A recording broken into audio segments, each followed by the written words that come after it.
Hello and welcome back to the channel. Today I'm joined by one of my peregrines called Sophie, and we are going to discuss a question that comes up quite a lot and one which I think is really interesting to look at. That is, why is falconry relevant to our modern world? Falconry itself can actually be traced back over 3,000 years ago, and it is now recognised by UNESCO as an intangible cultural heritage of mankind. Falconry is defined as the art of training birds of prey to hunt wild quarry with. However, falconers are a lot more involved in other aspects of birds of prey, both in the wild and in captivity, and that's what makes falconry so important today. So the reality is that birds of prey are actually now sharing land that has been changed by humans, and so it's up to us to make sure that they can continue to exist in that landscape. So the reality is that to preserve this wildlife, it requires key skills and knowledge for a successful management to happen. Down to those key skills that have been passed down over thousands of years, falconers play a huge part in wild raptor ecology as well. Without our knowledge of how these birds function, the habitats they need, the ways they breed, the way they hunt, our direct input has a big effect on how we then approach the management of wild species. Falconers have also built up a huge amount of veterinary knowledge in order to be able to understand how to care for their raptors carefully and successfully. They've had to learn how to deal with different diseases and injury, and all of this has been recorded in books that are hundreds of years old. So these techniques have been learned over a long period of time and by directly working with birds of prey. This key knowledge that falconers have built up over a very long time also helps the wild birds of prey. If we deal with rehab cases where we have injured birds, we're able to do more than just physically mend the health of that bird. We're able to actually get that bird in good condition again, to get them fit, to help them to learn to fly or to hunt before they get re-released back into the wild. And this is something that makes a huge difference to the success rate of wild raptors in rehab. Without that falconer's input, birds can't keep their pristine feather condition, they aren't able to learn to hunt or to build muscle in the same way. Compared to be very black and white, and to the outsider might seem sometimes quite strange, but by working with these birds on a very intimate level day to day, we start to understand why they react in the way they do and how this will affect their wild counterparts. In reality, falconers can understand all aspects of a bird of prey's life, from their breeding habits to their choice of habitat, the type of prey that they want to eat, the way they fly and the way they hunt, and we can apply that both to our own birds that we work with, but also to wild birds where we're working in a conservation effort or in a rehabilitation one. The real privilege of being a falconer is having that real insight into the way that these birds are wired, and without that we can read books, we can learn about a species, but until you get hands-on and start working with that animal and seeing how it makes those decisions, then you don't get that same depth of understanding. Falconers also have the ability to work with breeding programs,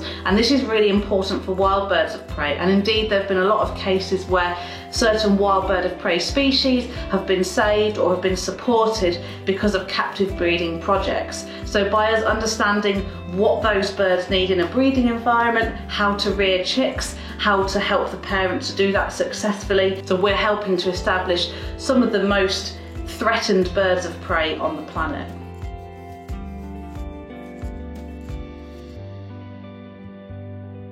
What amazes me the most about falconry is that a lot of the skills that are passed down are practical, which means there really is that teaching process where one falconer has to physically show another, and that has been passed down time and time through generations, not only of families but friends, and it is something that is truly international.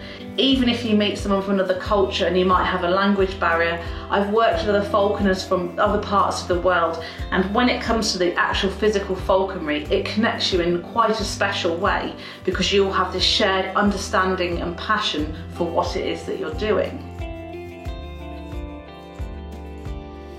In terms of the type of birds we work with, it depends what country you come from as to what sort of birds you can use, but they will either be captive bred, in which case you're making no effect on a wild population because you're not taking any wild birds out of that population. Or in some countries we do work with wild birds of prey, but there are careful processes as to the type of birds we use. Quite commonly in falconry, if a falconer is going to take a bird out of the wild for falconry, they will take a young bird that has just been hatched that year. And there's a very important reason for doing this. By taking that chick, what they are doing is actually giving that bird a chance. The survival rate for birds of prey in the wild is very low. We expect around 75 to 80% not even make it out of the first year of life.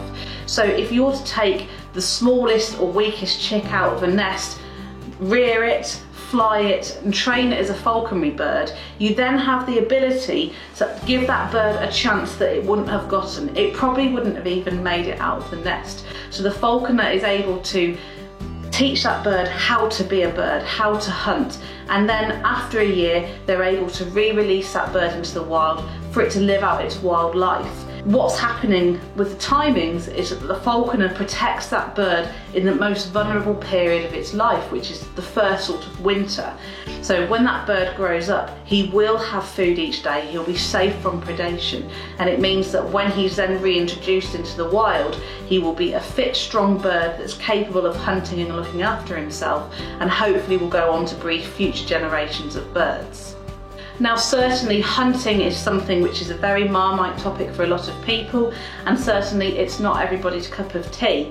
However, hunting does create the need for conservation, and for a falconer who's focused on providing his bird of prey with a suitable landscape and habitat and lots of quarry, they will be automatically attracted to conserving the area that they work and fly in. So often they will take a practical role in developing the piece of land that they're on to help provide more habitat for quarry species, and by improving and conserving these areas they actually increase the habitat that's available to not only the quarry species that they're interested in for their birds of prey, but a further amount of wildlife as well. So more and more wildlife benefits from the conservation in that area.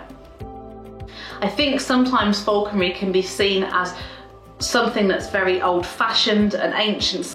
However, it is really relevant to our wild birds of prey today. Without the falconer's knowledge and understanding of how these amazing birds work, we wouldn't have the ability to practically protect, rehab and support wild birds of prey in their habitat. We live in a world now that's so affected by the actions of humans that actually our wildlife does need us to support it. Long gone are the days where wildlife could exist in peace without human interruption. So it's up to us as custodians of this planet to actually get involved, to support these amazing birds and to use all the practical skills and knowledge that we've gained over a long, long time in order to let them do what they do best.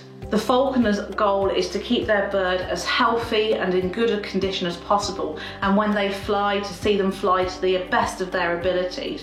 And our role is to provide them with the opportunities for them to do those things. But it also means that we care hugely for the world around us, and when we see wild birds of prey, we want to see them have the same amount of success that we see in our own birds. I think sometimes falconry definitely feels like a dying art because there are so many more rules and regulations and laws all over the world which make it harder for falconers to do what they're trying to do. However, it's something that we need to keep educating and sharing, because if we don't have falconers and falconry, we won't see the wild birds of prey which we come to expect to see on a regular basis. If you're interested in learning more about wild bird of prey conservation and some amazing projects that are going on around the world, then I will leave some links for you to have a look at, and I hope to go more into depth about some of these amazing projects that are going on. So when we ask the question, why is falconry relevant in our modern world? I think it can be easily answered that without falconers and the skills that have been developed by falconry for centuries, we wouldn't have the ability to protect, to conserve and rehab wild birds of prey anywhere in the world. So I hope you can understand a little bit more about why I do think falconry is relevant and why it's something that we should follow and support. It can so easily just be seen as a way of hunting or as some quirky pastime of falconers old. However, I think it's incredibly relevant to this modern world we live in. And actually it is nice to have something that still allows us to stop and enjoy the world for what it is. I think it's safe to say we don't have the same connection to the world around us that we used to.